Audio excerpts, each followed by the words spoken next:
Finally मैंने भी अपना आद्रा का स्पेशल खीर पूड़ी बना ही लिया। वैसे तो खीर पूड़ी ऐसी रेसिपी है, ऐसा डिश है जो हमारे देश में हर ख़ास ओकेज़न पे अलग अलग अंदाज़ में बनाया जाता है और खाया जाता है। और खीर पूड़ी बनाने या खाने के लिए किसी ख़ास जगह या प्रांत का होना आवश्यक नहीं है, लेकिन ये है आद्रा स्पेशल खीर पूड़ी, आम और मिठाई।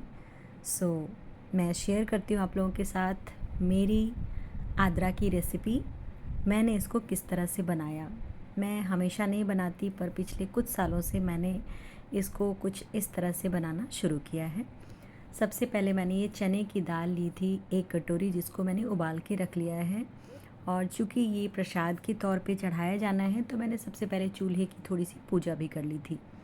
खीर के लिए मैंने ये 2 लीटर फुल क्रीम दूध लिया था, उसमें 1 कटोरी बासमती राइस मैंने ऐड किया है, छोटे ग्रेन वाला। लॉन्ग ग्रेन बासमती राइस से खीर उतनी अच्छी नहीं बन पाती है, ऐसा मेरा अनुभव है। और दूध उबलने के बाद जैसे ही उसमें थोड़ी-सी जो उफ़ान है वो कम हो, तुरंत उसमें हम चावल ऐड कर देंगे। जब तक खीर पक रही है, तब तक मैं इधर पूड़ी की भी प्रिपरेशन कर लेती हूँ। दाल को मैंने पहले से बॉयल कर लिया था और उसमें थोड़ी-सी हल्दी और नमक भी डाला था।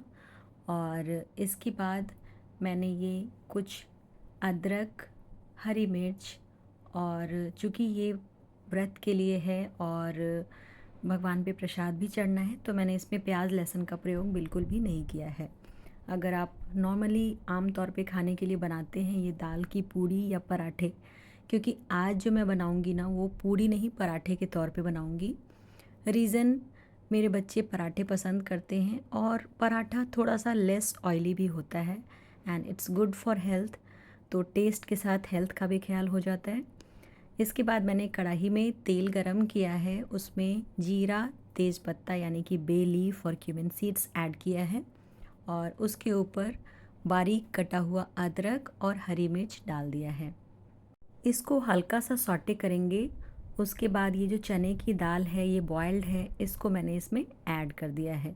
दाल में से एक्सेस वाटर को इस तरह से मैंने एक छन्नी से जालीदार बर्तन से छान लिया था। मैं जनरली दाल को थोड़ा सा एक्स्ट्रा बॉयल करती हूँ, ताकि जब पराठे खाएं तो बहुत अच्छे से मिक्स हो जाए। तो आफ्टर 5 मिनट्स ऑफ सॉटेइंग, लाइक उसको मैंने थोड़ा सा सॉटे किया था, उसके बाद दाल को अच्छे से मिक्स किया है 5 मिनट तक, तो इस तरह से तैयार हुआ है। मुझे ये प्रसाद थोड़ा सा अपने आस पड़ोस में भी बांटना था, तो मैंने ये 4 कटोरी आटा लिया है गेहूं का। उसमें मैंने डाला है थोड़ी सी अजवाइन, थोड़ी सी कलौंजी और नमक, और मस्टर्ड ऑयल मैंने ऐड किया है। आप चाहें तो कोई भी कुकिंग ऑयल ऐड कर सकते हैं या फिर घी भी ऐड कर सकते हैं, लेकिन जब भी हम आटा लगाते हैं तो उसमें घी से बेहतर कुकिंग ऑयल होता है। और आप जब बनाएंगे पराठे तो अपने इच्छा अनुसार और टेस्ट के अनुसार इसको घी या तेल में बना सकते हैं। बीच बीच में खीर को लगातार चलाते रहना ज़रूरी है और खीर की कंसिस्टेंसी बहुत अच्छी होती जा रही है।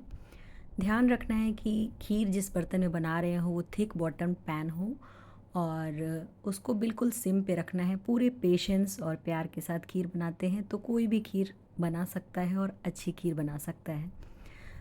ये 2-3 चीज़ें हैं जो खीर में ध्यान रखना चाहिए। लास्ट में मैंने उसमें कुछ ड्राई फ्रूट्स ऐड किए हैं और फाइनली अभी उसमें शुगर ऐड करना बाकी है। जब तक वो थोड़ा सा और मिक्स हो रहा है तब तक मैं पराठे बनाना शुरू करती हूँ। अगर आपके पास वक्त कम है और बच्चों को पूड़ियाँ पसंद है, तो आप सेम रेसिपी को थोड़ा सा और छोटा बनाकर और इसको तेल में डीप फ्राई कर सकते हैं। मैंने दाल के पराठे बनाए हैं, तो मैं इसको तवे पे बनाऊंगी। दाल को जब हम बनाते हैं उस टाइम में ये बिल्कुल ठंडा हो चुका होना चाहिए, तभी पराठे अच्छे बनते हैं। मैंने जो मिक्सचर तैयार किया था दाल का, उसको फ़ैन में पूरी तरह से ठंडा कर लिया था पहले। अब आटे की छोटी छोटी इस तरह से लोइयाँ बना लेंगे और इसको यूँ कटोरी जैसा शेप देकर फिर इसमें हम दाल भरेंगे। लगभग 1 चम्मच के आसपास भरना ठीक रहता है, बहुत ज़्यादा भरने से पूड़ियाँ फटने लगती हैं। लेकिन मुझे ज़्यादा भरी हुई स्टफिंग वाली पूड़ियाँ पसंद हैं, तो मैंने लगभग फिर से 1.5 चम्मच डाल दिया है। अगर आपको बिल्कुल फटा हुआ नहीं चाहिए तो कम स्टफिंग करें, दैट्स द ओनली थिंग। और आपकी जो स्टफिंग है दैट मस्ट बी कूल, ठंडी होनी चाहिए। गरम स्टफिंग से पराठे अच्छे नहीं बनते हैं। अब पराठे बनाना मैं शुरू करूँगी, उससे पहले इस खीर को फाइनली रेडी करना ज़रूरी है, क्योंकि फिर एक बार पराठे बनाना शुरू करें तो फिर हम खीर को समय नहीं दे पाएंगे।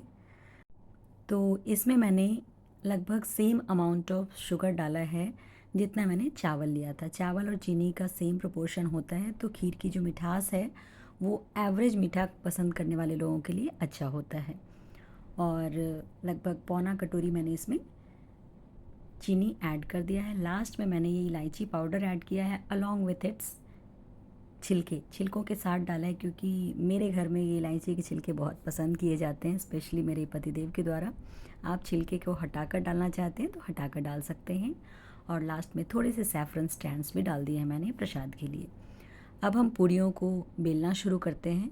तो पूड़ी बेलते समय हम जो हमारा रोलिंग पिन है यानी कि बेलन है, उसको बड़े आराम से धीरे धीरे घुमाएंगे। जब मैंने पहली बार ये रोटी पराठे बनाना शुरू किया था ना, तो मैं बेलन के बदले चकले को घुमा घुमा कर बनाया करती थी, मुझे अभी भी याद है। पर अब मैं फिर भी एक्सपीरियंस्ड हो गई हूँ रोटी पराठे में। So practice makes not only man but women also perfect. So not perfect, every day we are learning, but पराठे अच्छे गोले बन जाते हैं मुझसे। तो मुझे लगभग 12-14 के आसपास पूड़ियाँ बनानी हैं, तो मैंने इसकी लोइयाँ काट कर तैयार कर ली हैं। और मैं अब इसको इसी तरह से स्टफिंग करती जाऊंगी, बनाती जाऊंगी। रोटी पराठे में मेरी स्पीड बहुत ज़्यादा नहीं है, और ख़ासकर जब मैं अपने घर के बाकी सदस्यों से तुलना करूं तो मुझे लगता है कि हाँ मेरी स्पीड कम है, पर जो भी है मेरी फैमिली के लिए सफिशिएंट है। और मैं कोशिश करती हूँ कि पराठे जब भी बनाऊँ तो पूरे मन से बनाऊँ, पेशेंस के साथ बनाऊँ, क्योंकि पराठे अगर ज़्यादा आंच पे बना दिया या उसको कम या ज़्यादा पका दिया तो बच्चे खाते नहीं हैं। तो मैं बिल्कुल मॉडरेट मीडियम फ्लेम रखा है मैंने, हाई मीडियम आप कह सकते हैं। और इस तरह से मैं इसके ऊपर ये घी स्प्रेड करूँगी। पहला जो पराठा है मेरा, इसमें मैं थोड़ा सा ज़्यादा घी डालती हूँ जनरली, ड्यू टू 2 रीज़न्स। पहला तो पराठा बिल्कुल सूखा रहता है, सॉरी तवा बिल्कुल सूखा रहता है। और दूसरा रीज़न है कि ये पहले पराठे जाते हैं स्पेशली बच्चों को, तो बच्चों के लिए घी अराउंड 1-1.5 चम्मच पर डे अगर मैं देती हूँ तो it's not so unhealthy, in fact it's good for their health.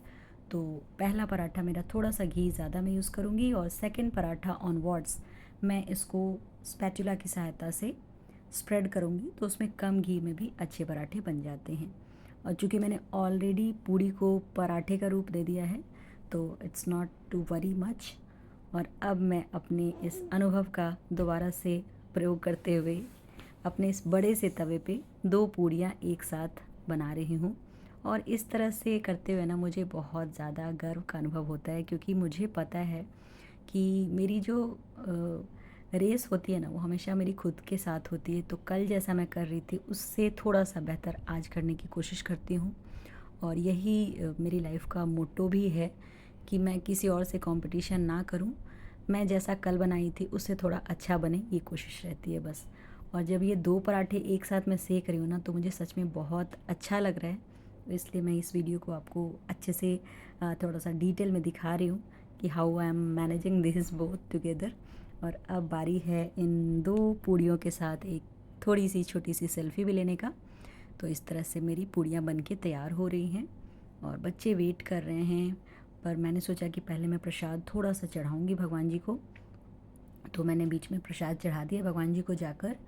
और अब ये मैं इसको थोड़ा सा सेट कर लेती हूँ प्लेट में, ताकि मैं इसको आद्रा स्पेशल रूप में प्रेजेंट कर सकूँ। आद्रा का जो पर्व होता है ना, ये आद्रा आर्द्रता से ही आया है, मीन्स नमी। और बिहार के स्पेशली गाँव में ये फेस्टिवल बहुत अच्छे से मनाया जाता है। ये इस साल 22 जून से लेकर 6 जुलाई तक चलेगा। तो आप भी अपने घरों में अब तक बना चुके हैं या बनाने वाले हैं, बताइएगा ज़रूर। Thank you so much.